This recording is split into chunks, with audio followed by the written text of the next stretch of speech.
Baiklah, Assalamualaikum warahmatullahi wabarakatuh. Perkenalkan, nama saya Gusti Ayu Aude Karolin dari kelas 12 IPA SMA Tunas Bangsa. Jadi saya akan menjelaskan tentang permasalahan kemiskinan dan pengangguran di Indonesia untuk menambah nilai ujian praktek dari pelajaran PPKN.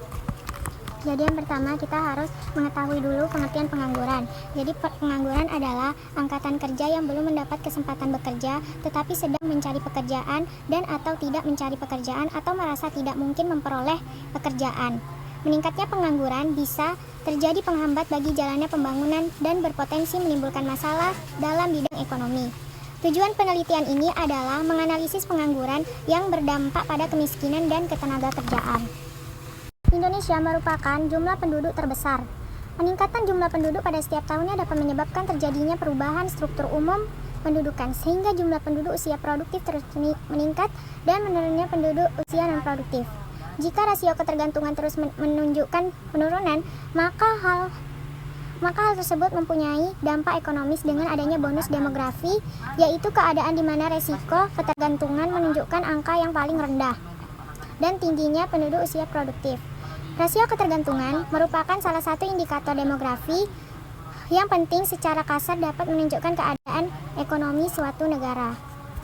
Metode yang saya gunakan yaitu metode deskriptif, yaitu adalah salah satu metode penelitian dengan cara observasi melalui internet dan buku yang dapat memberikan fakta secara aktual dan kontekstual.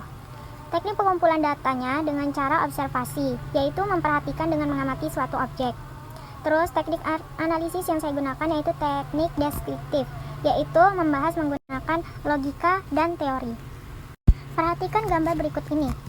Pengangguran di Indonesia bukan hanya dari kalangan orang yang tidak bersekolah saja, melainkan banyak yang sekolah tinggi namun masih juga menganggur.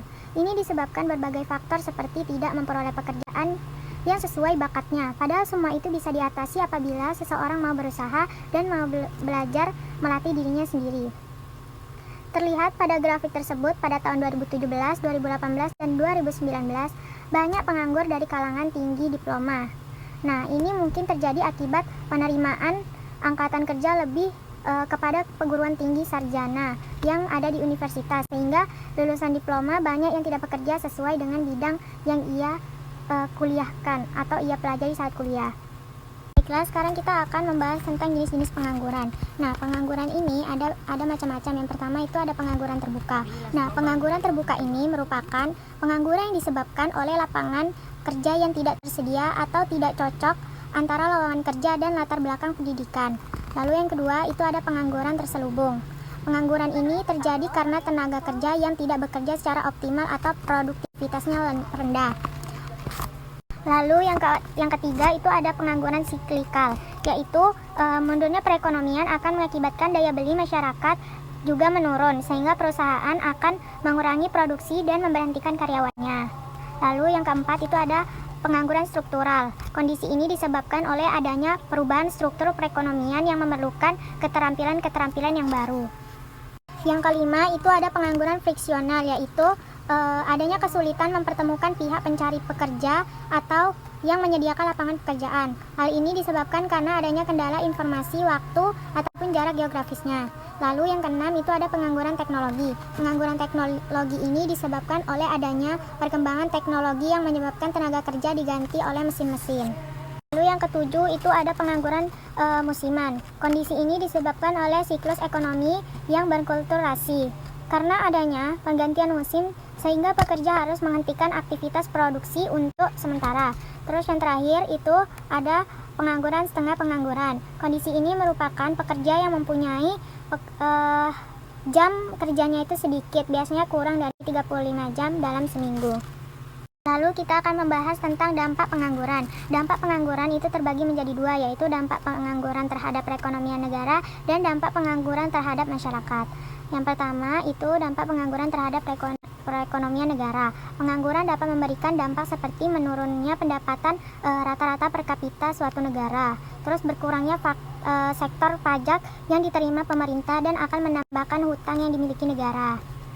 Pengangguran terhadap masyarakat itu menjadi pengangguran tentu berdampak negatif bagi seseorang, yaitu seperti ketidaksertaan politik dan sosial, meningkatkan kemiskinan, memicu tindak kriminalitas atau kejahatan.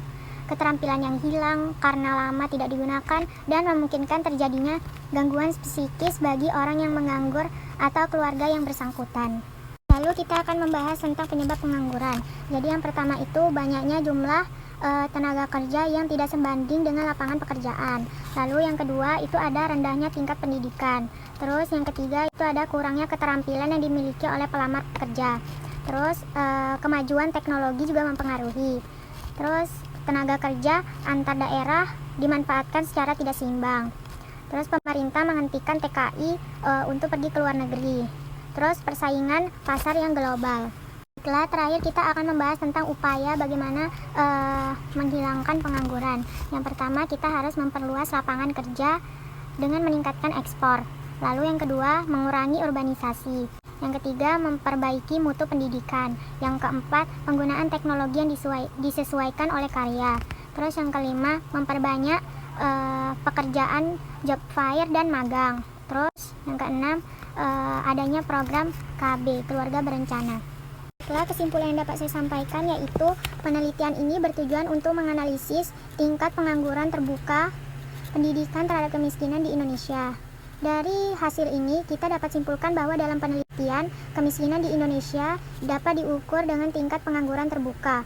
Rata-rata lama sekolah juga mempengaruhi pengangguran akibat perkembangan sistem pendidikan. Banyak di antara kita yang bersekolah tinggi namun masih sulit untuk mencari pekerjaan. Baiklah, sekian yang dapat saya sampaikan. Mohon maaf bila ada kesalahan. Wabillahi taufiq walhidayah. Wassalamualaikum warahmatullahi wabarakatuh.